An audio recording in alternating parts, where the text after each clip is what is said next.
Hello, friend. This is Ryan Hicks at TaughtToProfit.com. And today I want to talk to you about post-traumatic stress and post-traumatic growth. That's really what I want to focus on. Traumatic stress is things such as chronic illness, heart attacks, breast cancer, bone marrow transplants, HIV and AIDS, rape and sexual assault, military combat, maritime disasters, plane crashes, tornadoes, shootings, bereavement, injury, recovery from substance addiction, and in the parents of children with disabilities. Those are just some of the things that can cause stresses that some people turn inward and get what's called post-traumatic stress disorder. And it makes them sometimes unfunctional. It depends. There's varying levels, but they can't function in normal life in some cases, or little things trigger them into fits of rage or terror or panic or whatever the case may be. But there's something to be noted, though, that sometimes stress, when received by the person with the right mindset, can actually produce better functioning and growth. And in that case, it can be called post-traumatic growth. For example, in this article I'm referring to, this post-traumatic growth is called adversarial growth, meaning there is adversity and the person grows from it, not becomes distressed by it. Sometimes this growth is called post-traumatic growth, stress-related growth, perceived benefits, thriving, blessings, positive byproducts, positive adjustment, and positive adaptation. The reason this is so important is because too often people approach life with a negative mindset. And I know for many people this sounds like, oh, you're just talking about positive thinking. That doesn't really work. I thought positive for 2 days and then something bad happened to me and this kind of stuff. No. This is about an overarching mentality that you have, one of expecting the best, one of producing the best out of the things that come your way. So when you have stress come your way, instead of letting it disable you, cripple you, and hinder you, or dissuade you in any way, you grow from it. You get results from it. Not that the stress, not that the adversity is something good, but that you get the good out of it. You turn it good. And so in this way, in the truest sense, all things work for your good, because when something negative comes your way, you're going to turn it into a positive. You're going to grow from that. You're going to have post-traumatic growth. You're going to have that adversarial growth. You're not in that mindset that negative things come your way and you get defeated by them. You get beat up by life. Another loss, another failure.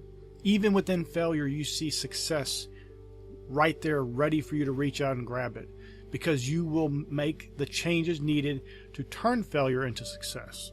You'll make the changes needed that when something negative happens, you turn that into a positive. It doesn't mean the negative's good. It doesn't mean that that was a positive result. It doesn't mean that it led to positivity. It's because you chose the positive thing that could come from that, of the many options that could come from that, instead of choosing the negative thing. And here's the reality. Many people are choosing the negative thing each and every day.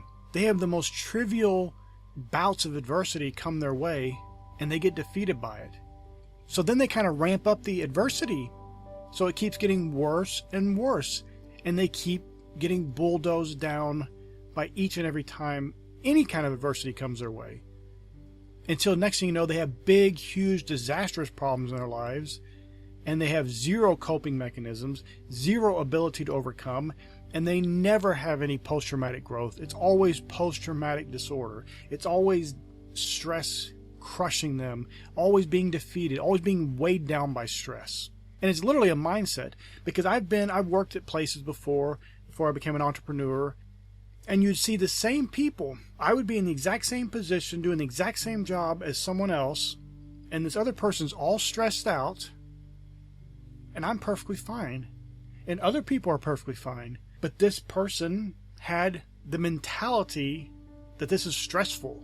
This is difficult. This was too much for them. This is too much work. And it sure became that for them. And some of these people, just a little tiny tweak in their mindset completely radically changed the way they viewed and their productivity.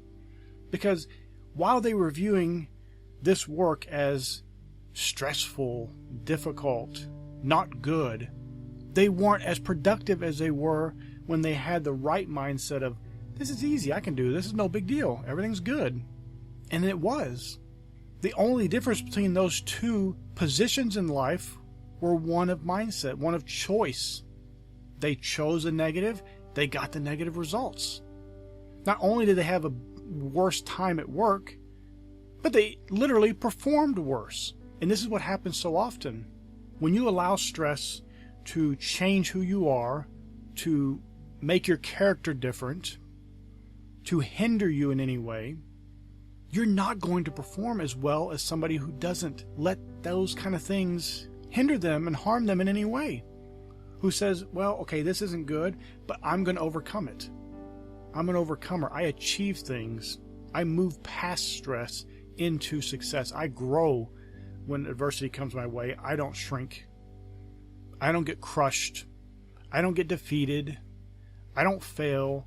I move forward continually towards success. Now, some of the findings that are interesting is that depression was not generally associated with adversarial growth. So if you get depressed when negative things come your way, and you allow them to eat away at you, and you focus in on yourself so much, you're not likely to get post-traumatic growth. You're not likely to grow from that adversity. Anxiety is the same way. It's not generally associated with adversarial growth. Now, post-traumatic stress disorder diagnoses were negatively associated with positive life changes 2 weeks following sexual assault, but not 1 year later. In contrast, post-traumatic stress disorder diagnoses were positively associated with stress-related growth in residents of Oklahoma City following the 1995 bombing. Adolescents who used more alcohol, tobacco, or marijuana were less likely to report post-traumatic growth. By contrast, perceiving benefit at first assessment was associated with increases in positive mood within 1 year with neuroticism controlled.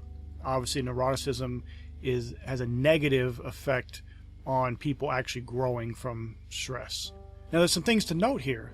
A couple of them are that when you resort to drugs, alcohol, tobacco, these kind of things to cope with life, you literally are less likely to grow from adversity that's coming your way. When these things could be used in a positive way to help you grow and develop your character and become better and keep forward towards success, those things actually hinder you. You may feel temporarily from the high or the buzz or whatever that you're getting something done because you're not feeling depressed anymore, you're not feeling down, or you're not feeling defeated, but that's temporary. All you're doing is extending and even increasing the failure and the depression and the misery because you're not dealing with it, you're not growing from it. And when you have the right positive mentality, when you have that mentality of looking for the good in all things and trying to find the good in something that's not good, a way to make good from that, so to speak, when you perceive the benefits, when you first are assessing a situation, it increases your positive mood. And this is something that's important because it is over and over and over again shown that when people have a positive mental attitude, they produce better results. They have happier lives, they have happier families, they have less likelihood of illnesses, chronic illnesses, divorce, issues with their children, drug abuse, mental disorders, all kinds of things. You can free yourself from a lot of these things by simply following one single scripture. Let me give you this scripture. Philippians 4:8 says this, "Finally, brethren, whatsoever things are true, whatsoever things are honest, whatsoever things are just, whatsoever things are pure, whatsoever things are lovely, whatsoever things are of good report, if there be any virtue, and if there be any praise, think on these things." I've mentioned this verse a number of times in the past, and I'm going to continue mentioning it because it's so valuable and important. If you will let this rule your mind, this be your mindset, that you're only going to think on things that are honest, that are just, that are pure, that are lovely, that are of good report. If there be any virtue, if there's any praise, you're going to think on only those things. And when a negative thing comes in your mind, you get rid of it. You deal with it and get rid of it, because sometimes it needs to be dealt with. Okay, oh, this is a bad thing. How do I resolve this? And you find the positive, the true, the honest, the just, the pure, the lovely, good report, virtuous, and praiseworthy things that you can get from that negative event. And so you really have a choice in this matter. Are you going to choose to have a disorder from stress, from a traumatic event that happens in your life?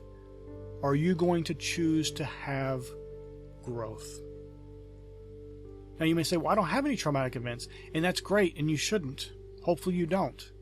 But this is another issue then. You don't need traumatic events to grow. You shouldn't. The unfortunate thing is many people, as they get older in their 30s and so on, but many times we're seeing even younger and younger age, even in 25 in some cases, by the time people reach those ages, they have no more growth. They're done. And with many people, it correlates with getting out of college. They get out of college, and that's where their growth starts plateauing. And within a few years out of college, they have no growth anymore, and they're going downhill. And the rest of their life is a slow downhill slide toward mediocrity, failure, and misery. But this is because of a choice. They chose to stop growing. They chose to stop growth. And you don't need adversity to grow, but adversity is going to come your way. We all know this. We all have experienced this. How you deal with it is going to truly affect how your life goes. Whether you're young or old, this is something you can change today. Now, most people won't. They get 25, 30, 35, and so on, and they make no changes at all, except sometimes in the event of something dramatic. They have a heart attack. And if they have positive changes, they make positive changes pretty rapidly after the heart attack, they're more likely to live and thrive and do better. But the people who don't, they get distressed from it. They don't make positive changes they need to make. They have a higher risk of death or another heart attack or more issues in the future. These things go hand in hand.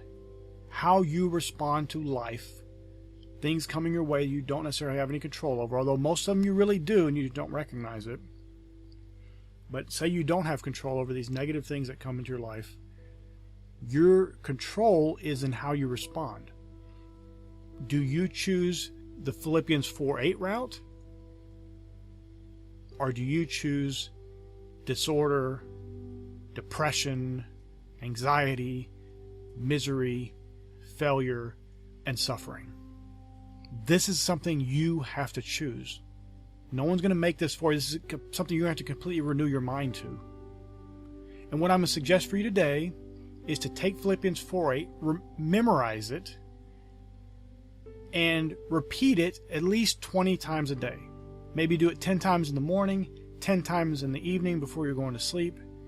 Keep this as a focal point in your mindset. Get this deep down in your subconscious mind. Renew your mind to this truth. And so when something negative does come into your mind, oh, I can't do that. Bam! You get rid of it. And you start thinking of the things that are true, that are honest, that are just, that are pure, that are lovely, that are of good report, that are virtuous, that are praiseworthy. Those are the things you start thinking on. And eventually, it will become second nature to you. You won't even have to focus and work to get rid of those things. You'll be able to do it immediately. This doesn't mean you deny reality and deny negative things. It means if there's something negative, unproductive in your life, you get rid of it. If there's something negative that comes into your life, you deal with it in a positive way. It's going to bring the best positive result for you. My friend, I pray it's been a blessing for you. May God bless you richly.